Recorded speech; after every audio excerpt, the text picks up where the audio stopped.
Lecture number 9 बोल रहे थे ना आज।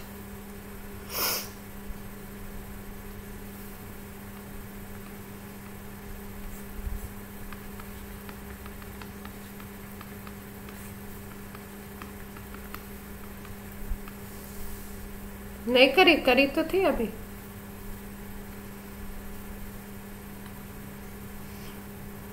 स्टार्ट करा। चलो भाई स्टार्ट किया जाए। रेडॉक्स में लास्ट टर्न पे हम लोगों ने करा था, सेल के कुछ रिएक्शंस करे थे।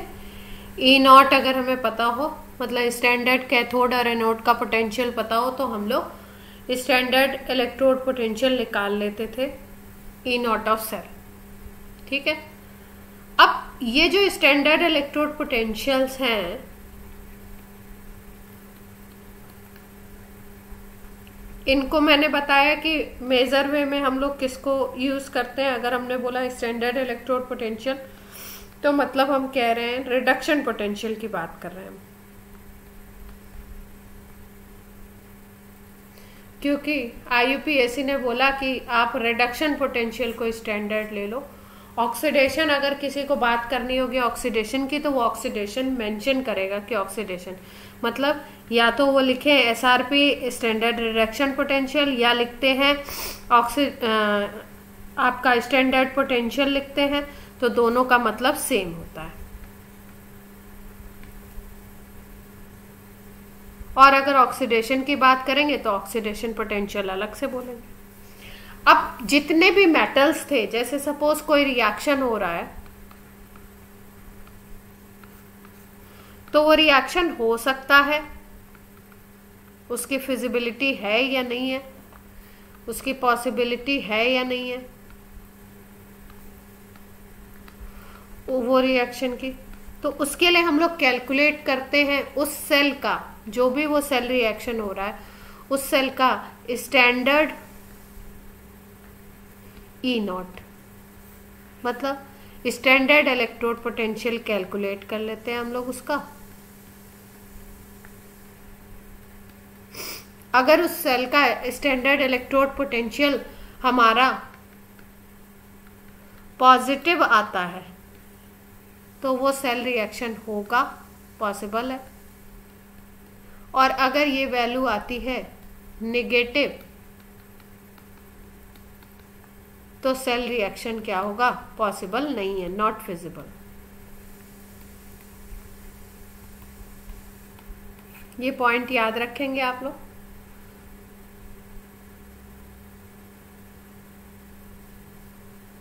अब देखो, ये जो सेल रिएक्शन है, इसका क्या मतलब रिलेशन है फिजिबिलिटी से। तो किसी भी रिएक्शन को अगर होना है या नहीं होना है,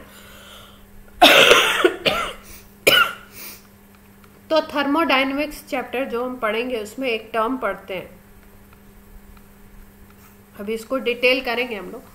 डेल्टा जी, इसको बोलते हैं गिब्स फ्री एनर्जी चेंज।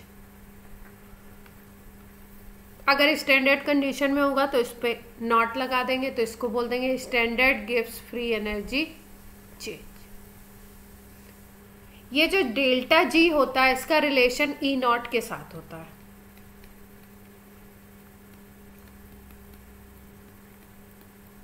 कैसे रिलेट होता है ये?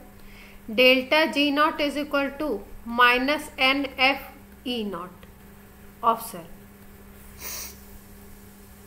एन होता है नंबर ऑफ इलेक्ट्रॉन, जो भी चेंज हो रहा है उस रिएक्शन में, वो नंबर ऑफ इलेक्ट्रॉन। मान लो उस रिएक्शन में 4 इलेक्ट्रॉन दिए जा रहे हैं या लिए जा रहे हैं, तो एन हो जाएगा 4। एफ होता है, इसको बोलते हैं फैराडे नंबर, और इसकी वैल्यू 96500 कूलम्स लेते हैं। और ई नॉट ऑफ सेल आप रिएक्शन से निकालोगे।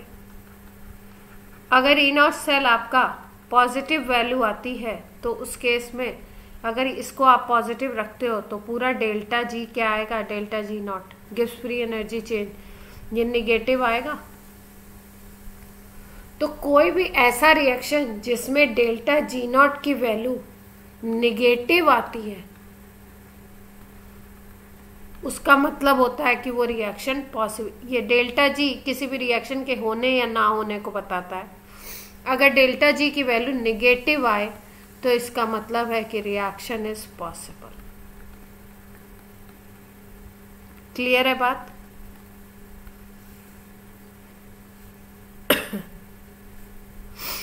डेल्टा ई नॉट नहीं, ई नॉट। देखो इस रिएक्शन हमें डेल्टा जी अगर हमारे पास निगेटिव आता है तब रिएक्शन पॉसिबल होता है। अगर डेल्टा जी नॉट पॉजिटिव आ जाएगा तो रिएक्शन इम्पॉसिबल होगा, मतलब नहीं होगा रिएक्शन। ठीक है, तो अगर आप ई नॉट की वैल्यू पॉजिटिव लोगे, जो हम सेल का ई नॉट निकाल रहे हैं, कैसे निकाल रहे थे, E not cathode minus E not anode करके ऐसे ही तो निकाल रहे थे। कैथोड माइनस एनोड दोनों का रिडक्शन पोटेंशियल ले लो, इस तरीके से निकाल रहे थे। अगर ये वैल्यू मान लो पॉजिटिव आती है अपनी, तो इस रिएक्शन में डेल्टा जी नॉट वाले में जब तुम वैल्यू रखोगे, ये मान लो कोई वैल्यू है पॉजिटिव एक्स, तो ये वैल्यू पूरी वैल्यू निगेटिव आएगी, तब इस केस में रिएक्शन पॉसिबल है। लेकिन अगर आप ई नॉट सेल को निगेटिव ले लो, किसी रिएक्शन में, सेल रिएक्शन में अगर आपका ई नॉट सेल निगेटिव आ रहा है, तब क्या होगा, जब डेल्टा जी वाले फॉर्मूला में आप रखोगे, मान लो ये माइनस एक्स आ रहा है, तो माइनस एक्स जब आप रखोगे तो पूरी वैल्यू प्लस हो जाएगी, तो डेल्टा जी की वैल्यू पॉजिटिव आ जाएगी। यहाँ पे तो पॉसिबल होगा रिएक्शन, जब पॉजिटिव आ जाती है डेल्टा जी तो क्या बोलते हैं हम, इम्पॉसिबल। हाँ, वो रिएक्शन नहीं है, नॉट फिजिबल। मतलब आपसे पूछा जाए कोई रिएक्शन हो सकता है या नहीं हो सकता, तो आप दो तरीके से बता सकते हो। या तो आप बोलो कि ई नॉट पॉजिटिव है तब रिएक्शन होगा, या तो आप ये भी बोल सकते हो कि डेल्टा जी निगेटिव है तब रिएक्शन होगा। और अगर इसकी अपोजिट कंडीशन है तो रिएक्शन पॉसिबल नहीं। क्लियर है बात?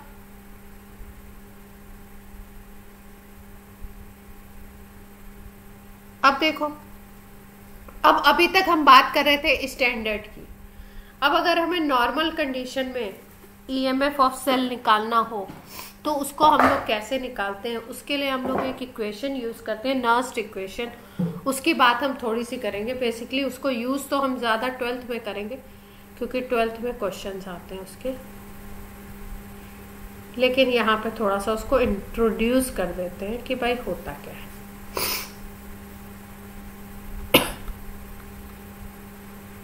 हमें स्टैंडर्ड पता है क्या, ई नॉट कैथोड का पता है और ई नॉट एनोड का पता है, तो हम standard E not of cell निकाल सकते हैं, E not cathode minus E not anode से। ये स्टैंडर्ड आ गया। यहां तक बात क्लियर है? स्टैंडर्ड का मतलब क्या होता है, टेम्परेचर आपका कितना था, 25 या 0, कितना बताया था टेम्परेचर 20। हाँ, प्रेशर अगर हो तो 1 atm और कंसंट्रेशन कितनी बताई थी, 1 मोलर। यही तो बताया था। ठीक है, तो ये तो स्टैंडर्ड निकलता है। अब मान लो आपको किसी और टेम्परेचर, किसी और प्रेशर पे आपको निकालना हो, तो आप कैसे निकालते हो, उसके लिए हम लोग यूज करते हैं नर्स्ट इक्वेशन।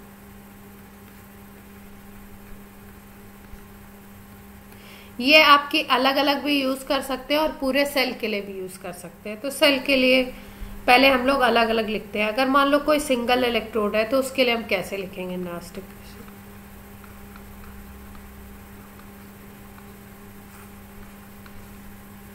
बस इलेक्ट्रोड के लिए आपको पता होना चाहिए। बाकी क्या है कि आपका यहाँ पे ज़रूरत पड़ेगी नहीं 11th में, लेकिन फिर भी क्योंकि टॉपिक पढ़ रहे हैं तो थोड़ा सा हम लोग समझ लेते हैं इस चीज़ को। सिंगल इलेक्ट्रोड के लिए लिखना है। मान लो कोई मेटल है, वो n इलेक्ट्रॉन देता है, तो n इलेक्ट्रॉन देगा तो n पॉजिटिव चार्ज आ जाएगा उसके ऊपर। जैसे हम लोग ऐसे लिखते हैं कॉपर +2 इलेक्ट्रॉन देता है तो +2 का चार्ज आता है। तो ऐसे एक जनरल रिएक्शन लिख ली हमने, ऐसे हो रहा है।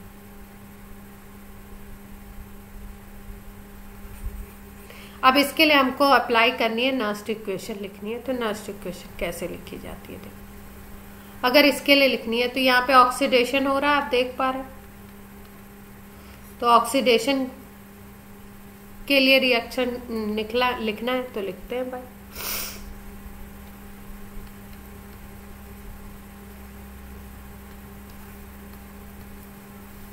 ये ऑक्सीडेशन वाला इलेक्ट्रोड है, इसको ऐसे लिखेंगे। ई ऑक्सीडेशन अगर हमें निकालना है तो ई नॉट ऑक्सीडेशन मतलब स्टैंडर्ड कंडीशन में oxidation potential minus 0.0591 divided by n log 10 base 10 mn plus by m। अब देखो क्या है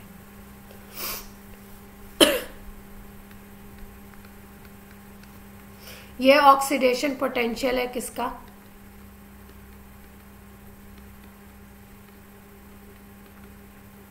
ऑफ एनोड, क्योंकि एनोड पे ही तो ऑक्सीडेशन होता है। अगर ई नॉट ऑक्स बोलो, ये चीज क्या है, ये है ऑक्सीडेशन पोटेंशियल है एनोड का, लेकिन स्टैंडर्ड है।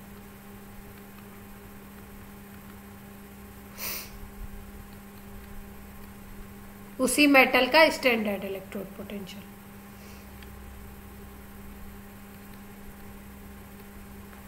एन क्या है, नंबर ऑफ इलेक्ट्रॉन। जो भी भाई ऑक्सीडेशन हो रहा है तो लूज करेगा इलेक्ट्रॉन।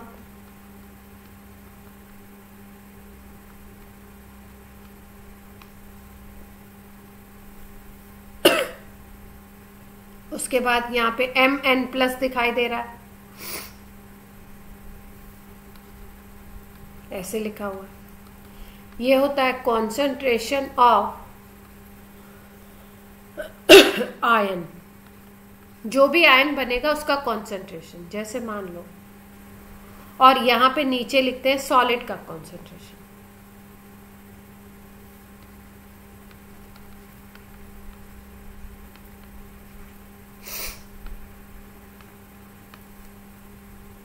ठीक है। अब ये n प्लस ये जो होता है ये आपका क्वेश्चन में गिवन होगा।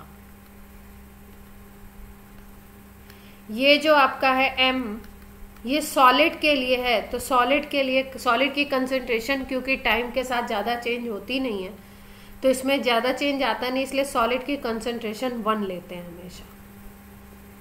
तो मतलब ये नीचे वाली वैल्यू क्या ली जाएगी, 1 ली जाएगी। ऊपर वाली वैल्यू क्वेश्चन में गिवन होगी, n नंबर ऑफ इलेक्ट्रॉन होंगे, और आप कैलकुलेट कर लोगे क्या, ई ऑक्स मतलब ऑक्सीडेशन पोटेंशियल ऑफ एनोड।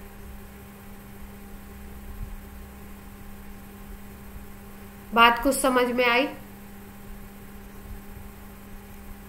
अब देखो यही सेम चीज हम लोग रिडक्शन के लिए भी लिख सकते हैं। ऑक्सीडेशन के लिए एक एग्जांपल यहाँ पे लिख देते हैं। जैसे मान लो Cu कन्वर्ट हो रहा है Cu+2 में और 2 इलेक्ट्रॉन देता है, तो इसके लिए नस्ट इक्वेशन लिखनी है, तो कैसे लिखेंगे, E of copper +2 copper to copper +2, copper से कॉपर +2 बन रहा है, यही बन रहा है ना, is equal to E not of copper to copper +2 minus 0.0591 divided by n करना है। तो इलेक्ट्रॉन कितने हैं इसमें, 2 इलेक्ट्रॉन को लूज कर रहा है ना, ऐसे log concentration of plus charge वाले की कॉन्सेंट्रेशन लेनी थी। तो यहाँ पे अगर इस इक्वेशन को देखो, तो चार्ज वाला कौन सा है, +2 वाला है। इसकी कॉन्सेंट्रेशन डिवाइडेड बाय कॉपर की कॉन्सेंट्रेशन। जब कैलकुलेशन करेंगे तो आपको ये वैल्यू गिवन होगी, ये वैल्यू गिवन होगी, इसको यूनिट लेना है, 1 लेना है, तो सॉल्व कर लेंगे आप। यस और नो?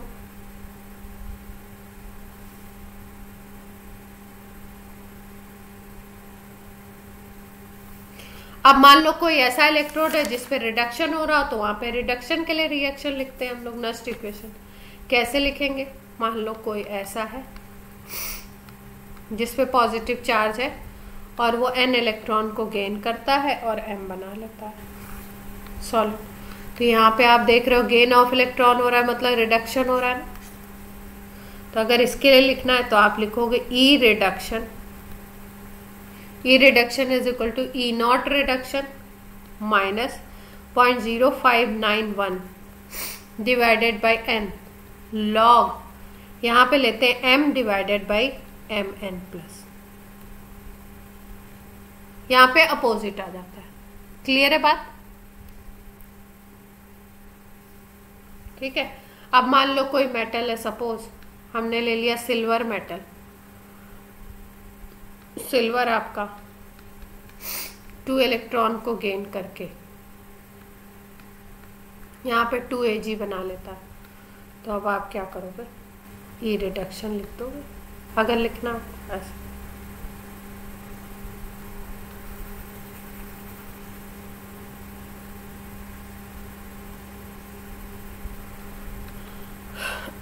ये लिखना है आपको। तो सिल्वर प्लस से क्या बन रहा है? सिल्वर बन रहा है।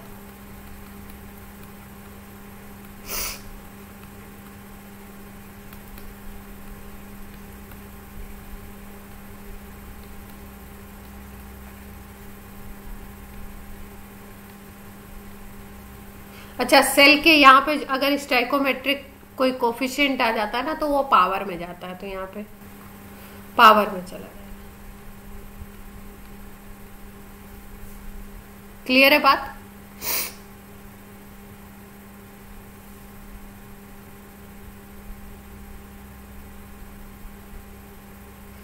अब ये हमने रिएक्शन लिखा है किसके लिए? नस्ट इक्वेशन लिखी है हमने किसके लिए?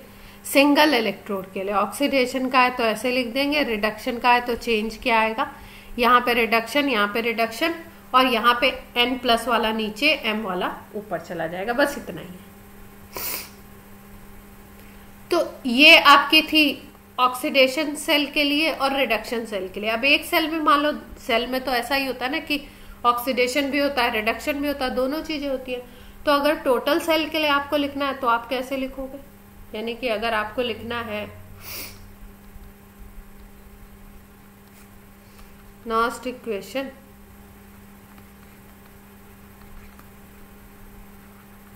फॉर सेल, किसी सेल के लिए लिखना है आपको पूरा, तो पूरा कैसे लिखते हैं? देखो, ई सेल अगर निकालना है तो इसका फॉर्मूला होता है ई नॉट ऑफ सेल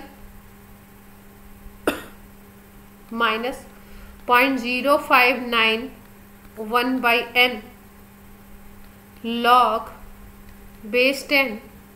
यहां पर हम लोग लेंगे एनोडिक कंसंट्रेशन और यहां पे लिखेंगे कैथोडिक कंसंट्रेशन।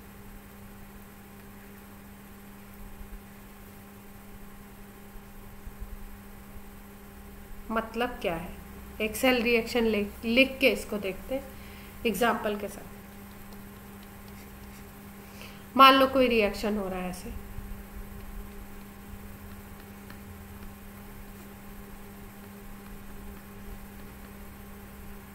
सब लोग देख पा रहे हैं?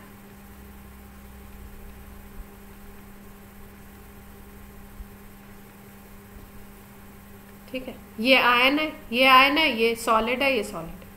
इसके लिए अब हमें नस्ट इक्वेशन लगानी है। क्वेश्चन हमें नस्ट इक्वेशन का आ गया। तो आप देख पा रहे हैं, सबसे पहले n की वैल्यू निकाल लेते हैं। n की वैल्यू अगर देखो तो ये जिंक 2 इलेक्ट्रॉन लूज करेगा तभी तो +2 चार्ज आएगा इसके ऊपर, और जो इलेक्ट्रॉन ये लूज करेगा उसी को कॉपर +2 गेन कर लेगा तो कॉपर बना लेगा। मतलब ओवरऑल में कोई 2 इलेक्ट्रॉन दे रहा है और कोई 2 इलेक्ट्रॉन ले रहा है, तो n इज इक्वल टू 2 आ गया। अब इस इक्वेशन को लिख देते हैं। ई सेल अगर निकालना है तो E not cell 0.0591 divided by 2 log base 10। Anodic concentration का मतलब जो इलेक्ट्रोड एनोड है, जो एनोड है मेटल, उसमें जो आयन बना हुआ है उसकी कॉन्सेंट्रेशन हमें लिखनी है। तो अगर यहाँ पे देखो तो जिंक Zn+2 बना रहा है ना, इसका मतलब इसका ऑक्सीडेशन हो रहा है। तो ऑक्सीडेशन कहाँ पे होता है? एनोड पे होता है, आपको बताया था। आप याद रखोगे लोन, लोन का मतलब लेफ्ट में ऑक्सीडेशन, उसको एनोड बोलते हैं, और वो निगेटिव चार्ज वाला इलेक्ट्रोड होता है। तो ऑक्सीडेशन एनोड पे होता है, तो इसका मतलब एनोड ये है, तो एनोड में कंसंट्रेशन किसकी होगी? Zn+2 की होगी। तो यहाँ पे लिख दिया Zn+2 की concentration divided by cathodic concentration. अगर इसको देखो तो ये कॉपर से कॉपर बना रहा है, +2 से ये, तो इसका रिडक्शन हो रहा है। मतलब ये क्या है? जिसका रिडक्शन होता है वो होता है कैथोड। तो कैथोड में जो आयन है उसकी कंसंट्रेशन, कैथोड में आयन ये है। अब क्वेश्चन में अगर ये सारी वैल्यूज दी हो तो आप ई सेल निकाल सकते हो, यस और नो? ई नॉट सेल तो आपको निकालने आता ही है। अगर ई नॉट सेल निकालना है तो आप क्या करोगे? E not cathode minus E not anode. अब कैथोड कौन है? कैथोड है आपका ई नॉट। किसका निकालोगे? कौन से इलेक्ट्रोड का? कैथोड यहाँ पे बना हुआ है कॉपर, कॉपर का ले लो कैथोड।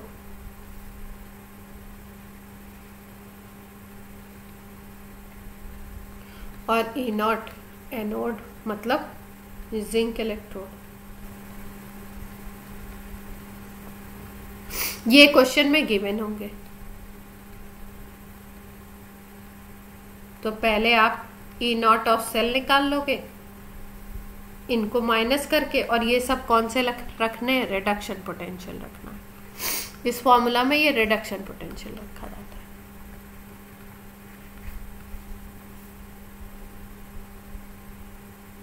और ये निकाल लोगे, फिर ये वैल्यू, और ये क्वेश्चन में गिवन होगी। तो सॉल्व कर सकते हैं आप नेक्स्ट इक्वेशन लगा के। स्टैंडर्ड निकालना है तो दोनों के स्टैंडर्ड कैथोड और एनोड के रिडक्शन पोटेंशियल जो स्टैंडर्ड क्वेश्चन में दिए उनको माइनस कर दो, एक दूसरे से आ जाते हैं। लेकिन अगर आपको निकालना है क्या, अगर आपको पूरे सेल का ईएमएफ निकालना है, इसको बोलते हैं ईएमएफ ऑफ सेल, तो आप ऐसे निकालते। क्लियर हो गई बात? एक क्वेश्चन कर ले, कोई क्वेश्चन करते हैं?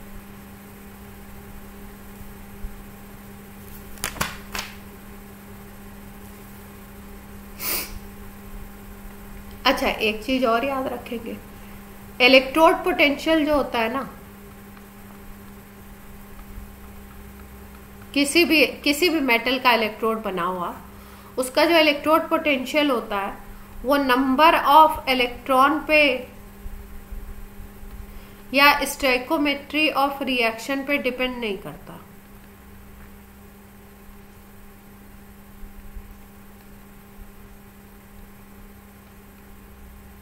मतलब क्या है? जैसे मान लो आपने सिल्वर का इक्वेशन लिखा इस तरीके से, Ag प्लस 1 इलेक्ट्रॉन, और ये Ag सॉलिड बना रहा है, ठीक है। यहाँ पे आप इसका इलेक्ट्रोड पोटेंशियल कैलकुलेट करो, तो क्योंकि इलेक्ट्रॉन गेन कर रहा है तो रिडक्शन होगा।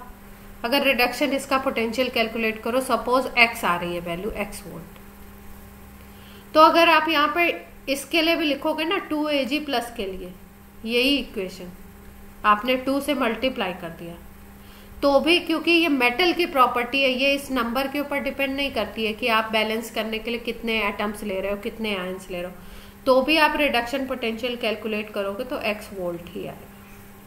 क्लियर है बात इतनी? मतलब number of ions, number of atoms अगर आप चेंज करते हो तो फाइनली इलेक्ट्रोड पोटेंशियल पे कोई फर्क नहीं पड़ता, इलेक्ट्रोड पोटेंशियल वही रहेगा।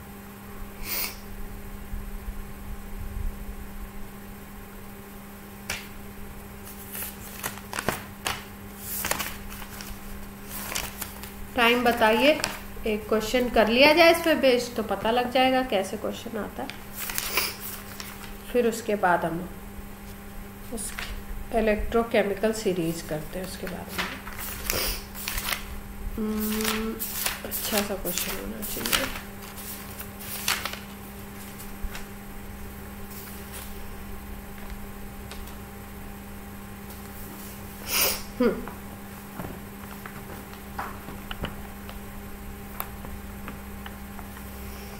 क्वेश्चन को शॉर्ट में लिख देती हूँ।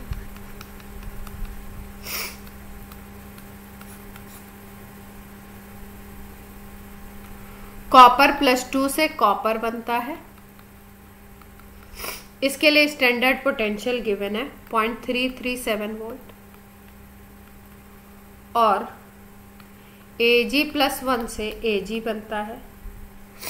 इसके लिए E0 गिवन है आपका 0.799 वोल्ट। अब आप देख रहे हो +2 से 0 बन रहा है, यहाँ +1 से 0 बन रहा है, मतलब दोनों रिडक्शन पोटेंशियल गिवन है आपको। अब बोल रहे हैं construct a galvanic cell using these electrode so that standard and EMF is positive. मतलब आपका स्टैंडर्ड EMF जब आप निकालो तो वो क्या है, पॉजिटिव है। पॉजिटिव का मतलब क्या है कि रिएक्शन जो हो उसमें वो पॉसिबल हो। ये चीज हमें ध्यान में रखते हुए करनी है, ऐसे सेल बनाना है। अब देखो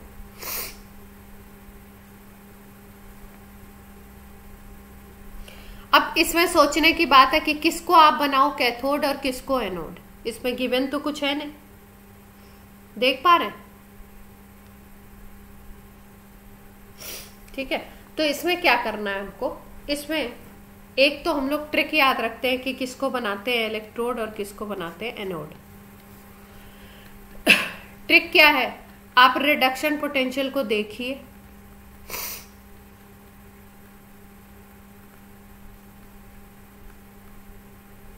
रिडक्शन पोटेंशियल को ऑब्जर्व करिए और रिडक्शन पोटेंशियल को ऑब्जर्व करने के बाद आप ये देखिए कि किसका रिडक्शन पोटेंशियल कम आता है।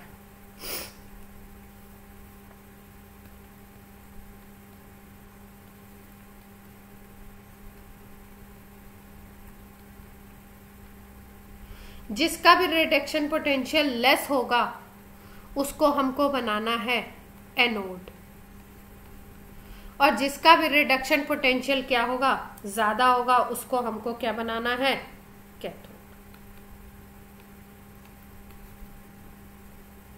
क्लियर हुई बात? अब इन दोनों वैल्यूज में देखो कि किसका रिडक्शन पोटेंशियल क्या है, कम है। दोनों ही रिडक्शन दिए तो किसका कम है बता दो, जल्दी से बता दो।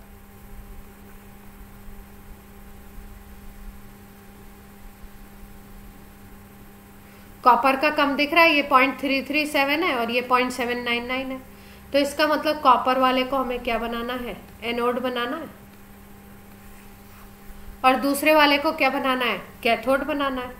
तो अब तो रिएक्शन लिखने में दिक्कत आएगी नहीं। एनोड पे कराना है आपको ऑक्सीडेशन, इस पे क्या कराना है, ऑक्सीडेशन, और दूसरे वाले को कैथोड बनाना है तो उस पे क्या कराना है, रिडक्शन। तो सेल रिएक्शन बना देते हैं और देखते हैं कैथोड माइनस एनोड करके कि भाई E0 पॉजिटिव भी तो आना चाहिए, ये कंडीशन दी हुई है ना। तो अगर आपने इसको बना दिया कैथोड, इसको बना दिया एनोड, तो आप E0 निकाल के पहले ही देख लो।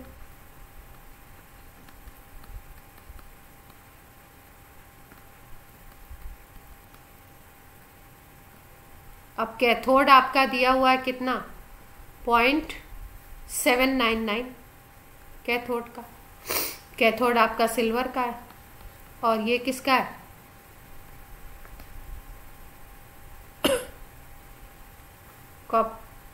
कॉपर का है। हाँ कॉपर।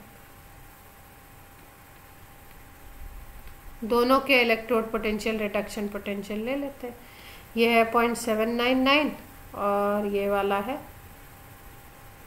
वैल्यू 0.3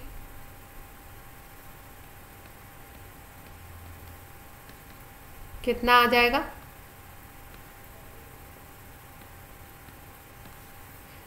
ये आ गई वैल्यू, पॉजिटिव आएगी, पॉजिटिव आ गई। सिल्वर को कैथोड बनाया, कॉपर को एनोड बनाया तो पॉजिटिव आ गई। तो मतलब आपको यही बनाना था। आप सेल बनाने को बोल रहे हैं, सेल बनाने का मतलब ऐसा नहीं हम यहाँ पे बैठ के बनाएंगे, हमको क्या करना है, सेल रिएक्शन लिखना है। बनाने का मतलब ये है सेल रिएक्शन लिख के दिखाना है आपको। तो कॉपर वाले पे आपको क्या कराना है, कॉपर वाले पे कराना है आपको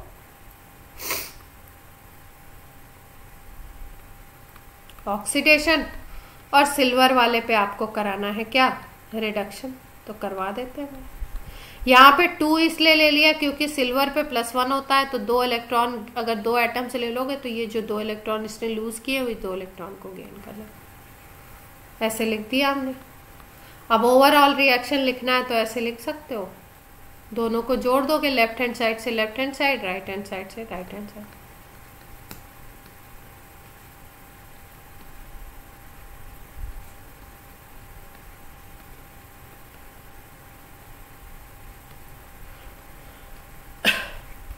क्लियर है बात? रिप्रेजेंट करना है तो ऐसे कर सकते हैं भाई, ये एनोड है और ये वाला कैथोड है, तो इस एनोड को लेफ्ट में लिख लो, बीच में सॉल्ट ब्रिज बना दो।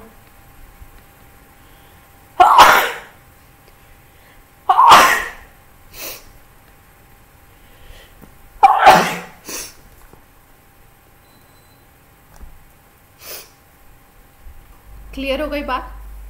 ये सेल बन गया अपना। तो अगर किसी इक्वेशन में आपको पता लग रहा हो कि कौन सा कैथोड है कौन सा एनोड है, तो आप सेल रिएक्शन लिख सकते हैं, बना सकते हैं, सेल ऐसे रिप्रेजेंट कर सकते हैं। बस उसमें ध्यान क्या रखना है, किसके ऊपर कितना चार्ज होता है। यहाँ पे Ag+1 चार्ज वाला होता है, कॉपर +2 चार्ज वाला होता है, तो इसलिए हमने इक्वेशन ऐसे लिखा। यहाँ पे इक्वेशन में हमने 2Ag लिखा, लेकिन जब सेल रिप्रेजेंट करते हैं इस फॉर्म में तो यहाँ पे हमें ये चीज़ नहीं लिखनी होती है, 2Ag करने की ज़रूरत नहीं है। क्लियर? अब देखो इसी में कहानी में ट्विस्ट है, दूसरा पार्ट दिया हुआ है क्वेश्चन का। For what concentration of Ag plus will the EMF of cell at 25 degrees centigrade be 0 if concentration of Cu+2 is 0.001 m। m का मतलब मोलैरिटी दी है। तो ये क्वेश्चन क्या कह रहा है, देखो नस्ट इक्वेशन लगानी है हमें, नस्ट इक्वेशन का यूज करना है। तो नस्ट इक्वेशन अगर लिख लो आप, तो E cell is equal to E naught cell 0.0591, 2 electron का लेना देना हुआ तो डिवाइडेड बाई 2 लॉग। अब यहाँ पे क्या लिखना था हमको, ऊपर की तरफ जो एनोड वाला है उसका कॉन्सेंट्रेशन, तो कॉपर एनोड है तो Cu+2, और यहाँ पे सिल्वर है तो सिल्वर +1 लिखेंगे। अब यहाँ पे जो इक्वेशन हमने लिखा है वहां पे सिल्वर में क्या है, 2 है ना, देखो ये नंबर 2 है। तो जहां पे आगे की तरफ कोफिशिएंट जब बैलेंस रिएक्शन लिखते हैं 2 आ जाता है, 3 आ जाता है, कोई भी जो भी नंबर आएगा वो पावर में देना पड़ता है, तो इसको हमने पावर में।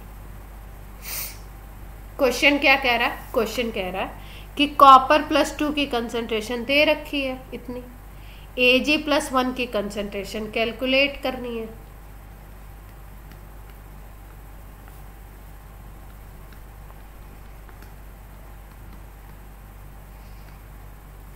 और बोल रहे हैं कि E cell EMF of cell को 0 करना है, मतलब ई सेल को आपको क्या करना है, 0 करना है।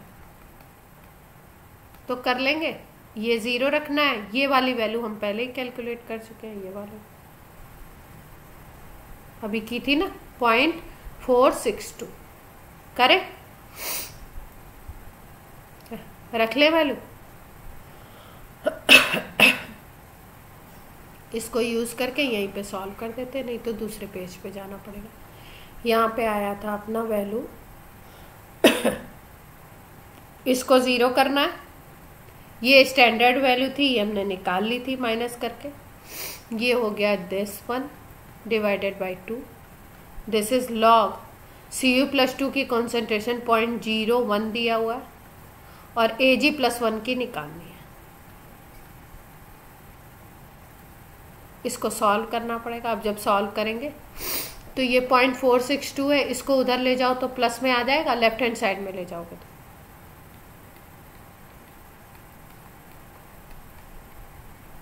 ये 10⁻⁻² है और ये Ag+1 का कॉन्सेंट्रेशन है।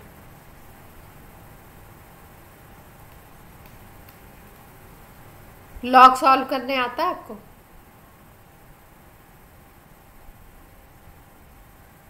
लॉग सॉल्व करने आता है बच्चा पार्टी? लॉग है ना, तभी तो आंसर आएगा ऐसे।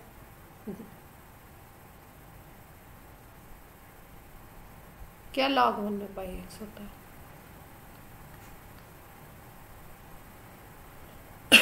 कुछ कहना चाहते हैं, बोलिए। ये लॉग में अगर कोई वैल्यू माइनस में होती है ना तो ये पावर वाला नंबर आगे आ जाता है, ये ऐसे हो जाता है और नीचे वाली वैल्यू माइनस में चली जाती है। इसको जब हम लोग सॉल्व करेंगे इसको जब हम सॉल्व करेंगे ना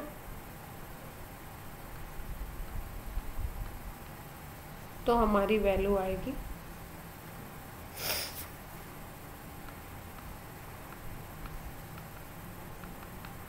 लॉग निकालना आता है, एंटी लॉग। अच्छा, तब आप वैल्यू निकाल के मतलब रख के देख लेना। देखो लॉग अगर नहीं आता है तो आपको यहीं पे छोड़ना पड़ेगा क्वेश्चन को, यहीं तक। अगर लॉग आता है तब आप सॉल्व कर पाओगे। क्लियर?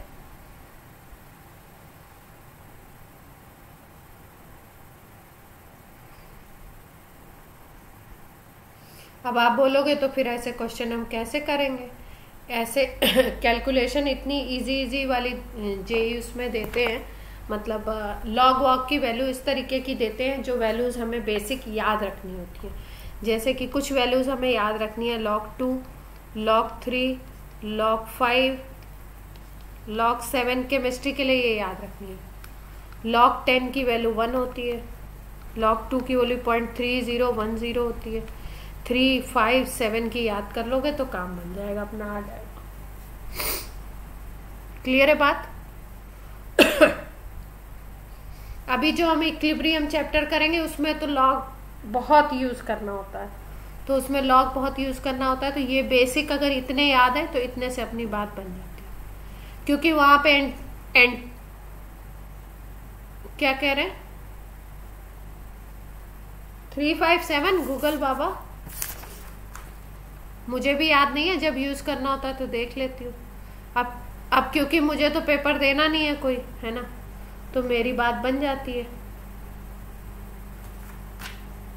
लेकिन आप लोग को तो पेपर देना है, आपको इतने की जरूरत तो पड़ेगी, तो इतनी वैल्यू याद करके रखेंगे। ठीक है?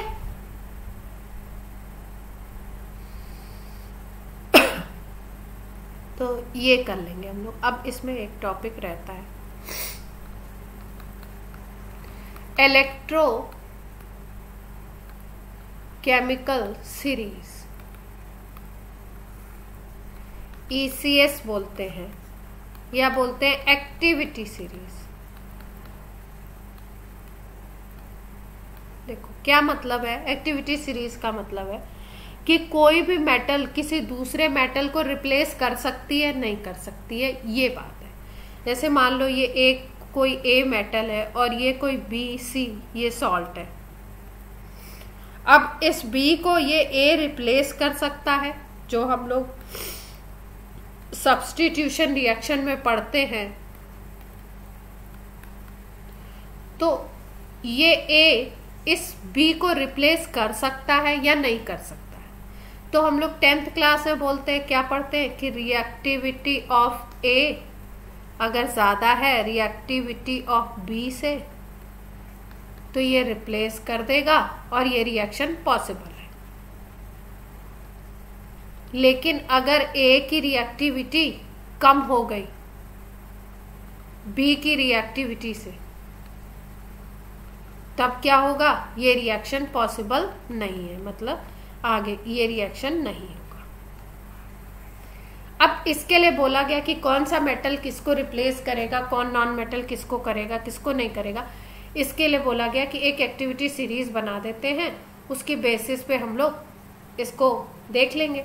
तो इसमें क्या किया गया, रिडक्शन इलेक्ट्रोड पोटेंशियल्स, सबके रिडक्शन इलेक्ट्रोड पोटेंशियल कैलकुलेट किए गए, सारे मेटल्स नॉन मेटल्स के। Reduction electrode potentials are arranged in increasing order.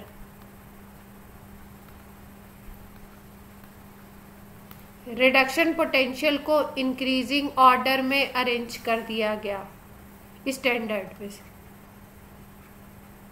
नहीं लिथियम स्टैंडर्ड रिडक्शन पोटेंशियल को इंक्रीजिंग ऑर्डर में अरेंज कर दिया गया और एक सीरीज मिल गई हमको उससे, उसको हम बोलते हैं ECS, इलेक्ट्रोकेमिकल सीरीज।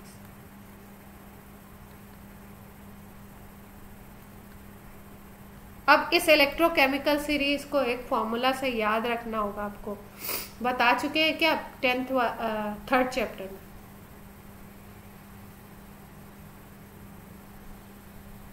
बताया है मैंने, नहीं बताया।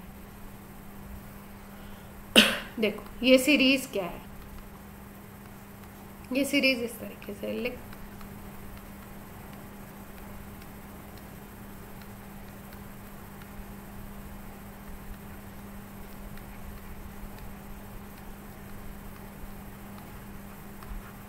अब ये लाइन से लिखी होती है पूरी बुक में, हमारे पास यहाँ लाइन खत्म हो गई इसलिए इसके जो नीचे वाले हैं उनको यहां से लिखेंगे।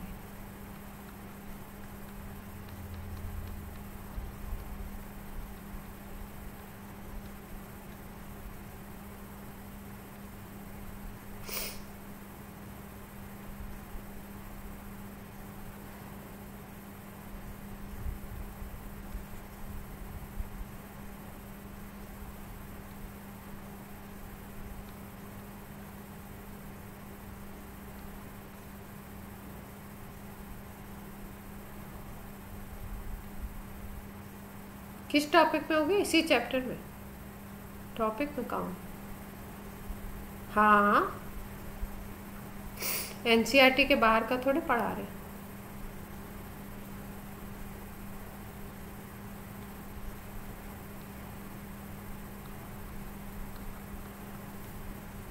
ठीक है, ऐसे है ये सीरीज। कैसे याद रखना है, देखो अगर ऐसे याद हो जाए तो अच्छी बात है, नहीं याद हो तो ऐसे, हम लोग ऐसे याद करते थे इसलिए हम बता रहे हैं आपको। लिखबा हिंदी में याद रखना है इसको, सरकाना, यहां तक, मैगल, मंजन, ग्रेफी, केडको। मुझे तो अभी तक ऐसे ही याद है, आपको अगर ऐसे याद हो जाए तो ठीक है, नहीं तो आप मतलब याद करना है, कुल मिला के बात ये है। जैसे कोई चीज होती है ना, किसी को शॉर्ट ट्रिक से याद होती है, किसी को ऐसे ही याद हो जाती है, तो जैसे आपको याद हो जाए आपको याद करना है। बाहुबली मूवी देखी थी ना, तो उसमें कटप्पा था ना, यहाँ पे हचप्पा है, ठीक है। ह का मतलब है H2, फिर कॉपर, फिर Hg, फिर आपका यहाँ पे थोड़ा सा सीक्वेंस चेंज है, Ag, Au और Pt आता है।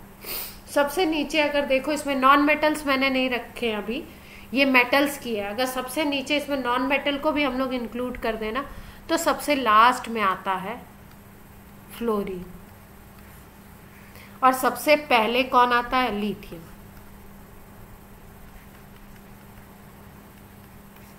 फर्स्ट लिथियम है और लास्ट में कौन है, फ्लोरीन है।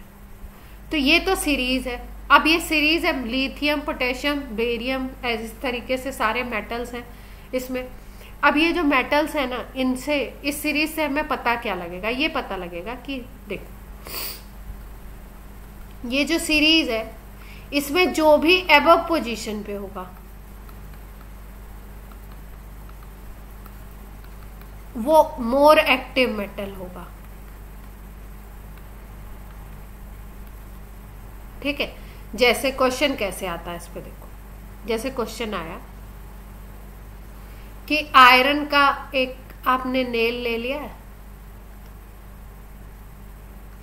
और इसको कॉपर सल्फेट के सॉल्यूशन में आप डिप करते हो, तो क्या होगा? ये रिएक्शन होगा नहीं होगा, मतलब आयरन कॉपर को डिस्प्लेस करेगा नहीं करेगा, क्या सिचुएशन बनेगी? क्या ये रिएक्शन होगा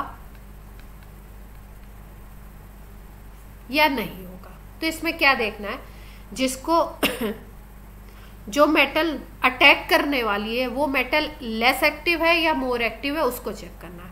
और आपको बताया मोर एक्टिव कौन है, जो एबव पोजीशन पे होगा। तो देखो ध्यान से, यहाँ पे आयरन, दो चीजें हैं, दो मेटल्स है, आयरन और कॉपर। आयरन अगर कॉपर से ऊपर होगा, आयरन अगर एबव पोजीशन पे है, देन कॉपर, तो इसका मतलब होगा कि आयरन ज्यादा एक्टिव है कॉपर के कंपैरिजन में, और जो मेटल ज्यादा एक्टिव होगी वो दूसरे को रिप्लेस कर देगी, तो ये FeSO4 और कॉपर बन जाएगा, कॉपर अलग हो जाएगा। ये रिएक्शन पॉसिबल है अगर ऐसा है तो।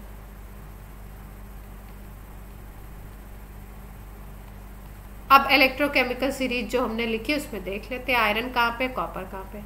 आयरन की पोजीशन अगर देखो तो ये क्रेफी, Fe है ना यहाँ पे, और कॉपर देखो, कॉपर जाके नीचे आ रहा है। यहाँ पे जैसे लिखा है वैसे मत समझिए, इसको ऐसे समझेंगे कि यहाँ से स्टार्ट हुई है सीरीज और ये कैडमियम वाली लाइन इसके नीचे है। यहाँ पे तो हमारा एक खत्म हो गया, इसलिए हमने यहाँ पे ऊपर लिख दिया, ये सब इसके नीचे है। तो इसका मतलब Fe की पोजीशन क्या है, हाई है, और कॉपर बाद में जाके आ रहा है, तो कॉपर की पोजीशन क्या है, दोनों को अगर कंपेयर करो तो लो हो गई। तो इसका मतलब ये ज्यादा एक्टिव है। अगर ये ज्यादा एक्टिव है तो कॉपर के किसी सॉल्ट से कॉपर को डिस्प्लेस करेगा। ये कॉपर का सॉल्ट है, तो Fe can displace copper from its salt, और डिस्प्लेस करेगा तो ये रिएक्शन होगा। तो देखते क्या है हम लोग इस रिएक्शन में। आपसे पूछा जाता है, ये कॉपर सल्फेट का सॉल्यूशन था, तो कॉपर सल्फेट का जो सॉल्यूशन होता है ना वो एकदम लाइट ब्लू से कलर का होता है, और भी हल्का ब्लू। इसमें हमने क्या किया, लोहे की कील डाल दी, एक आयरन नेल डाल दिया।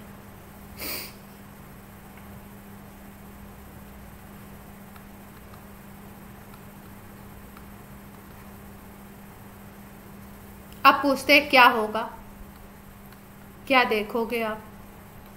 तो आप क्या देखते हो, आप देखते हो कि ये जो आयरन है ये ज़्यादा रिएक्टिव है, तो कॉपर सल्फेट के सॉल्यूशन से कॉपर को हटा के अटैच हो जाता है अपने, और कॉपर अलग करता जाता है। तो जहाँ पे ये आयरन नेल है ना, यहाँ पे क्या होगा, ये कॉपर सल्फेट से यहाँ से रिएक्ट करेगा, तो कॉपर अलग से निकलता जाएगा। तो यहाँ पे नीचे की तरफ कॉपर मेटल इकट्ठा होती जाती है। कॉपर मेटल रेडिश सी होती है, रेडिश ब्राउन, यहाँ पे इकट्ठा होता जाएगा रेडिश ब्राउन कॉपर। हाँ, डिस्प्लेसमेंट ये होता है आपका ब्लू कलर का, और ये हल्का सा ग्रीनिश होता है। तो धीरे धीरे ये जो ब्लू कलर होगा ना, ये फेड होता जाएगा।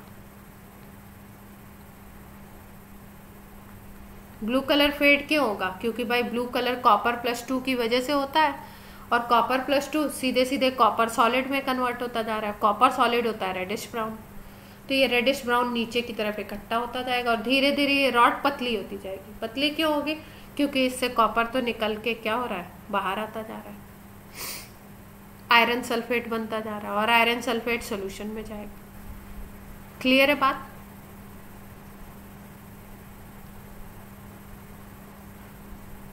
अब ये जो इलेक्ट्रोकेमिकल सीरीज है, इससे क्वेश्चन इसी तरीके के आते हैं। कौन सी मेटल किसको डिस्प्लेस करेगी, कौन सी मेटल किसको डिस्प्लेस नहीं करेगी। एक दो क्वेश्चन और कर लेते हैं। ये फर्स्ट टाइप ऑफ क्वेश्चन था। सेकंड करते हैं। सेकंड क्वेश्चन आता है, देखो।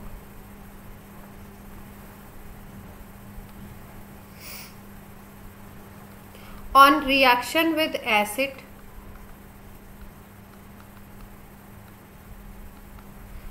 metal produces hydrogen gas। अब देखो, कोई मेटल है ए, ये मान लो एसिड है आपका HCl, इससे रिएक्शन हो रहा है, और ये क्या कर रही है ACl,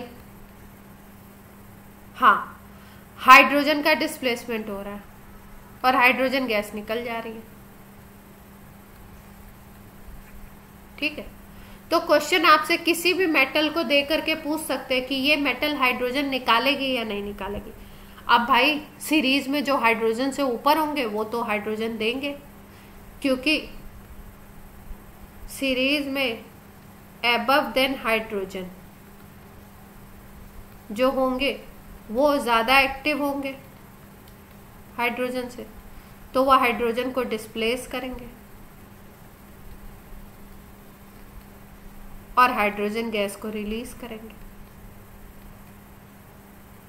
बात समझ आती है? अब देखो कौन कौन है, बहुत सारे मेटल है। हाइड्रोजन तो यहां पे जा करके ये सारे दिख रहे हैं आपको, देख पा रहे?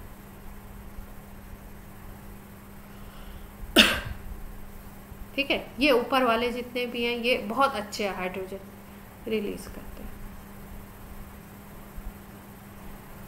जैसे मान लो हमने आयरन ले लिया, इसकी HCl से हाँ,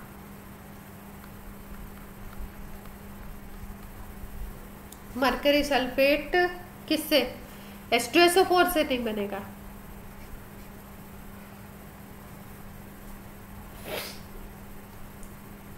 हाँ हाँ बनेगा, क्यों नहीं, किसी और से रिएक्ट करके किसी और रिएक्शन से बनाएंगे। ये देखो हाइड्रोजन गैस रिलीज हो गई। क्यों रिलीज हुई? क्योंकि Fe ज्यादा एक्टिव है हाइड्रोजन के कंपैरिजन में, तो रिलीज कर देता है। अब यही हम कॉपर ले लें, H2SO4 ले लें, तो ये हाइड्रोजन गैस रिलीज कराएगा क्या? नहीं कराएगा। क्यों? देखो हचप्पा में हाइड्रोजन ऊपर है, हाइड्रोजन यहाँ है, उसके नीचे जाके कॉपर है, तो कॉपर तो कम एक्टिव हो गया हाइड्रोजन के कंपैरिजन में, और कम एक्टिव है तो कराएगा? नहीं कराएगा। अगर आपसे पूछा जाए कि इस वाली रिएक्शन में हाइड्रोजन गैस रिलीज होगी क्या, तो आप बोलोगे नॉट रिलीज। क्यों? क्यों हुआ ऐसा? क्योंकि कॉपर की एक्टिविटी कम है हाइड्रोजन के कंपैरिजन में, less active. Less active metal कभी किसी को डिस्प्लेस थोड़ी करा सकती है, नहीं करा सकती।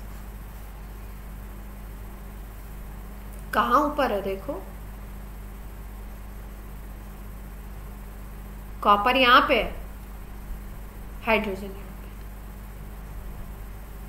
देख पा रहे हो?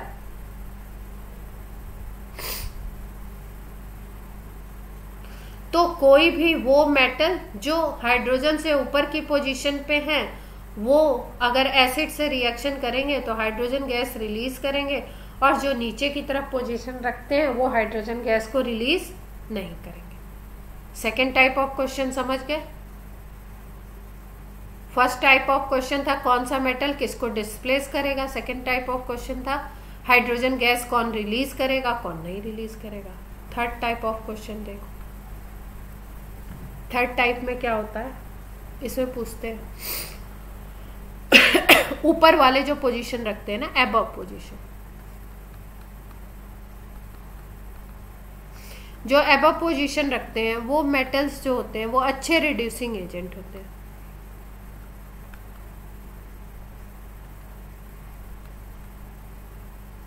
और जो एकदम नीचे की तरफ बिलो पोजीशन पे होंगे ना, जिसमें हम नॉन मेटल वगैरह को भी ले लेते हैं, तो वो होते हैं गुड ऑक्सीडाइजिंग एजेंट।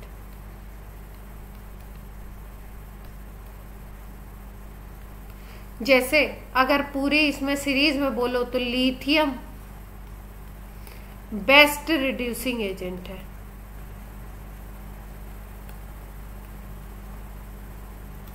और फ्लोरीन बेस्ट ऑक्सीडाइजिंग एजेंट है। अब ये याद इसलिए रखना है क्योंकि भाई पोटेंशियल की वैल्यू तो हम याद नहीं रख सकते, तो हम लोग इसको ही याद। अब देखो हम लोग थोड़ा सा सीरीज को देखते हैं। सीरीज हमारे पास कहीं पे थी, लास्ट टर्न पे हमने करी थी शायद,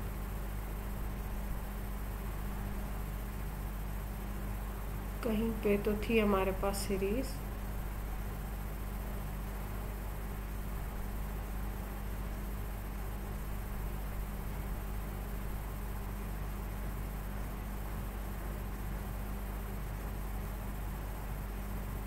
दिखाई थी क्या मैंने आपको?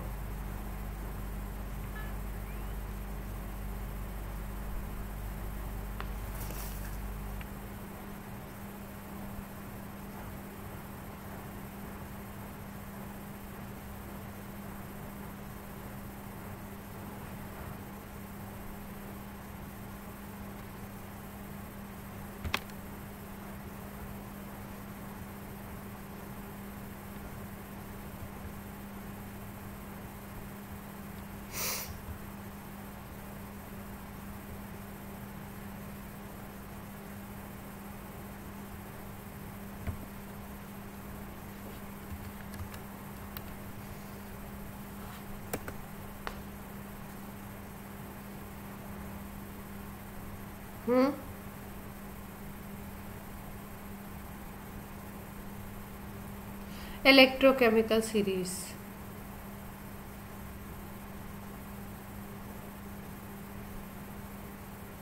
नहीं, आपको दिखाई नहीं है पीपीटी में, तो मैंने डाली थी, अभी दिख नहीं रही है मुझे। देखते हो कहाँ पे।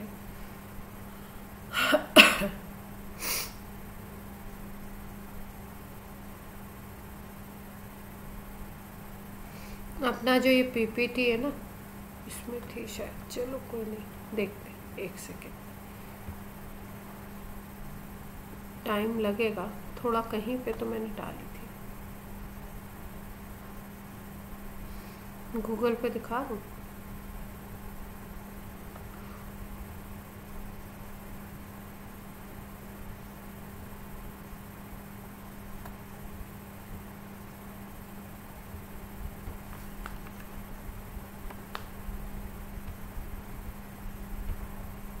हाँ जी, हाँ जी, एक बार सीरीज बच्चा देखता है तो थोड़ा सा सही रहता है। जो बात आप बता रहे हो, देखो एक सेकेंड बस, अभी दिखाती हूँ आपको। कहीं ना कहीं तो मेरे पास होगी।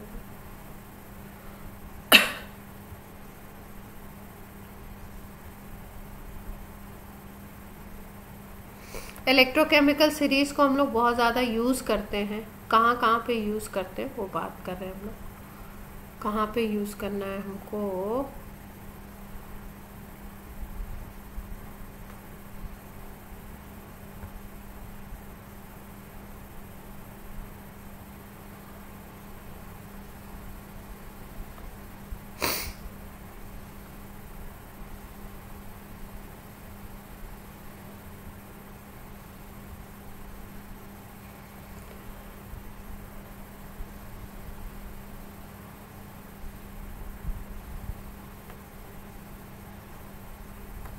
बड़े डरावने पीपीटी आ गए, कैसे कलर मैंने यूज़ कर ली।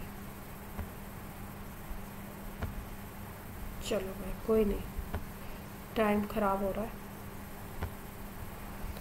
तो हम लोग इस पर जनरल डिस्कशन कर लेते हैं। फिर नेक्स्ट उस पर इसको एक्सप्लेन कर लेंगे, मतलब देख करके कर लेंगे। मैं तो 4 फोटो डाल दूँगी।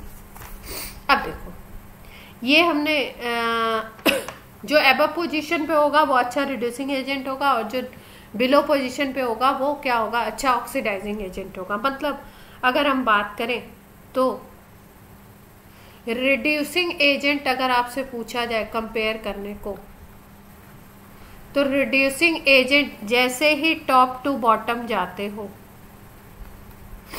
रिड्यूसिंग एजेंट क्या होगा, गुड से बैड होता जाएगा, मतलब अच्छे से खराब होता जाएगा। और जैसे ही आप ऑक्सीडाइजिंग एजेंट की बात कर रहे हो, कि ऑक्सीडाइजिंग एजेंट का नेचर पूछ रहे हो, तो oxidizing agent top to bottom अगर आप आते हो, ऊपर से नीचे इस सीरीज में आना है आपको, तो क्या होता जाएगा, बैड टू गुड। बात समझ में आई? मतलब 2 3 4 5 6 अगर इस तरीके से हमें दिए हुए हैं और सबके रिडक्शन पोटेंशियल हमको गिवन है, ठीक है, तो हम लोग क्या जान सकते हैं, जिसका रिडक्शन पोटेंशियल कम होगा वो एबव पोजीशन पे होगा, पता है आपको?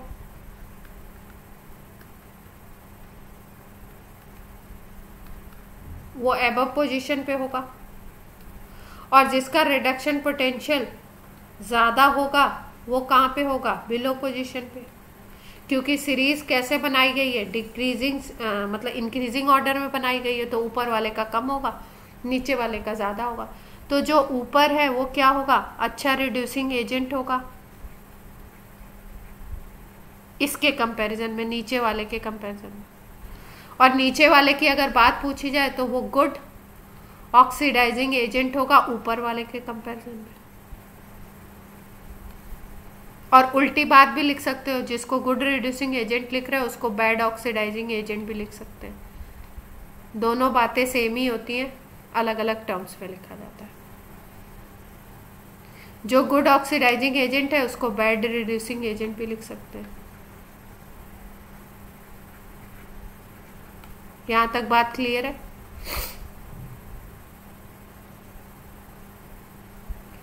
फटाफट एक सवाल करके क्लास को बंद करते हैं। देखो क्वेश्चन क्या है, कुछ मेटल्स दिए हुए हैं ABCDE, एक का ऑक्सीडेशन पोटेंशियल सबके दिए हुए हैं, कितने कितने दिए, देखो इसका दिया हुआ 0.8, इसका दिया हुआ माइनस में 0.76, सी का दिया हुआ है माइनस में 0.12 और डी का दिया हुआ है प्लस 0.34 वोल्ट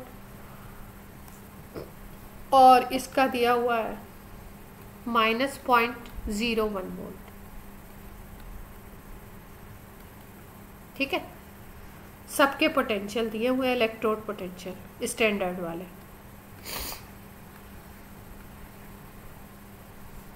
और आपसे पूछ रहे हैं क्या, arrange them in order of reducing agent character. तो आपको अभी अभी बताया मैंने कि अगर रिड्यूसिंग एजेंट इनको बनाना है तो रिड्यूसिंग एजेंट में जो सबसे ऊपर होगा वो क्या होगा, अच्छा रिड्यूसिंग एजेंट होगा। और जैसे जैसे नीचे जाएंगे वैसे वैसे रिड्यूसिंग नेचर क्या हो जाएगा, खराब होता जाएगा। तो इनको रिड्यूसिंग एजेंट कैरेक्टर में आपको अगर शो करना है तो क्या करो, सबसे जिसका, हाँ देखो जो सबसे लेस होगा वो क्या होगा, बेस्ट रिड्यूसिंग एजेंट होगा।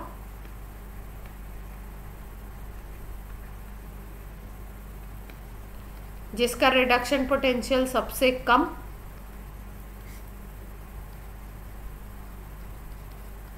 रिडक्शन पोटेंशियल लीस्ट, वो बेस्ट रिड्यूसिंग एजेंट। तो आपको इंक्रीजिंग ऑर्डर में लिखना है। तो इसका मतलब क्या हुआ, उल्टा कर लो, रिडक्शन पोटेंशियल जिसका हाईएस्ट होगा वो क्या होगा, बैड रिड्यूसिंग एजेंट होगा। तो अगर आपको इंक्रीजिंग ऑर्डर में लिखना है तो जिसका सबसे हाईएस्ट है उसको सबसे पहले लिख दो और उसके बाद डिक्रीजिंग ऑर्डर में करते जाओ तो आपको बेस्ट मिल जाएगा। तो करें, अरेंज करें। देखो पहले क्या करें, नंबर्स को अरेंज कर देते हैं। तो सबसे,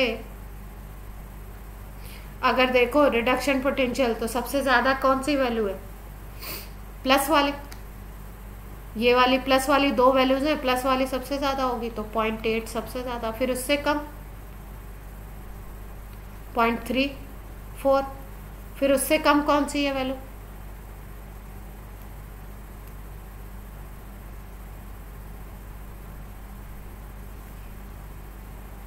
-0.01, फिर उससे कम, उससे कम आ गई 0.12 आ गई, फिर कौन सी आ गई भाई, ये निगेटिव वैल्यूज है ना, तो इस हिसाब से देख रहे हैं हम लोग, तो सबसे बड़ी वैल्यू देख रहे हो ये वाली है, फिर ये वाली है, फिर ये वाली है, फिर ये वाली। तो जिसका रिडक्शन पोटेंशियल हाईएस्ट है वो क्या होगा, बैड रिड्यूसिंग एजेंट होगा, ये बैड आरए हो गया, और ये क्या होगा, बेस्ट आरए हो जाएगा। तो रिड्यूसिंग नेचर में अगर लिखना है तो आप 0.8 वाले को सबसे पहले लिखो, मतलब ए को सबसे पहले, फिर कौन सा है, ए का रिड्यूसिंग एजेंट नेचर सबसे अच्छा होगा, सबसे गंदा होगा सॉरी, और फिर 0.34 वाले को लिख दो, डी को लिख दो,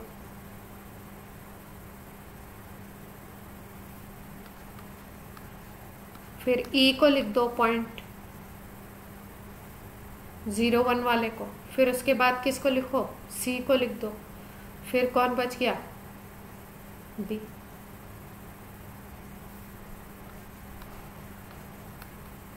तो ये सबसे बेस्ट आरए, और इन सब में सबसे गंदा आरए कौन है,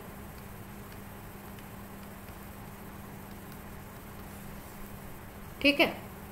अब ये रिड्यूसिंग एजेंट का कैरेक्टर था, अगर ऑक्सीडाइजिंग एजेंट का कैरेक्टर आपसे पूछ लेना तो कुछ नहीं सोचना है, एक आपको पता है तो दूसरे को अपोजिट कर लो, तो सबसे अच्छा ऑक्सीडाइजिंग एजेंट ए हो जाएगा।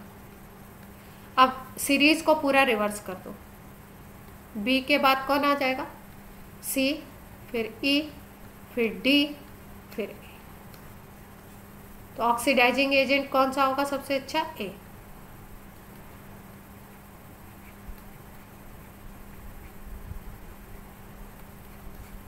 तो मूल मंत्र क्या याद रखना है, ऑक्सीडाइजिंग और रिड्यूसिंग कैरेक्टर अपोजिट चलते हैं। जिसको अच्छा रिड्यूसिंग एजेंट अगर आपसे पूछा गया है तो जिसका रिडक्शन पोटेंशियल की वैल्यू सबसे कम हो वो सबसे अच्छा रिड्यूसिंग। एक लाइन याद रखो, उसके बाद आप सब सारे क्वेश्चन कर लोगे। Best RA have least reduction potential, ठीक है। अब जैसे आपको बेस्ट ऑक्सीडाइजिंग एजेंट लिखना है तो क्या होगा, यहां पे लीस्ट हटा दो, अपोजिट कर दो सीधे, हाईएस्ट रिडक्शन पोटेंशियल। हाँ, हाईएस्ट कर दो, हाईएस्ट रिडक्शन। क्या लिखना है, ये लाइन याद रखो, इससे सारी लाइन बना सकते हो। बेस्ट ऑक्सीडाइजिंग एजेंट लिखना है तो have highest reduction potential. Worst लिखना है, वर्स्ट आरए लिखना है तो आप क्या करोगे, वर्स्ट आरए भी यही होगा जिसका हाईएस्ट रिडक्शन पोटेंशियल हो, ठीक है। जो बेस्ट आरए है वो क्या होता है, वर्स्ट ओए होता है, वर्स्ट ऑक्सीडाइजिंग। जो बेस्ट ऑक्सीडाइजिंग एजेंट होता है वो वर्स्ट रिड्यूसिंग एजेंट होता है, मतलब दोनों चीजें अपोजिट चलेंगी। क्लियर है बात। तो अभी के लिए केवल एक लाइन ये याद रखो, ये वाली, बाकी सारी बना लोगे आप। अब आपकी क्लास में कर देती हूँ ऑफ। चलो बाय बच्चा, कल छुट्टी आप लोगों का, कल ब्रेक।